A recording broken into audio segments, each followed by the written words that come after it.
South के चर्चित star Chiyaan Vikram की ओपनिंग फिल्म थकालांग का धांसू टीजर 3 दिन पहले रिलीज हो गया है।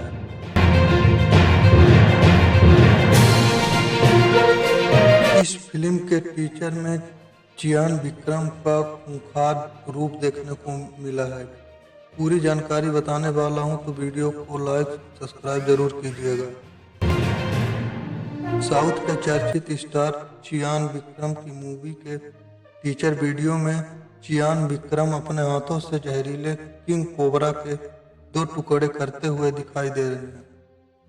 अपने आप अब तक पुष्पा में लाल चंदन की तस्वीर और KG1 में कोयला खदान पर जबरदस्त कहानी दिखाई जाएगी। अब इस मूवी में दिखाई जाएगी कोलार गिल्ड की फिल्टर की कहानी, जो कि सच्ची घटना पर आधारित है। यह फिल्म अगले साल यानी 26 जनवरी 2024 में सिनेमाघरों में रिलीज की जाएगी।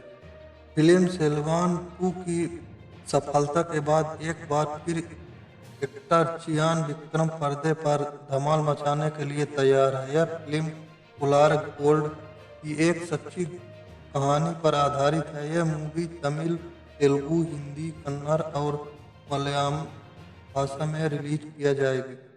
तो मेरे भाई, वीडियो कैसा लगा और वीडियो पसंद आए तो लाइक सब्सक्राइब जरूर कीजिएगा। नमस्कार।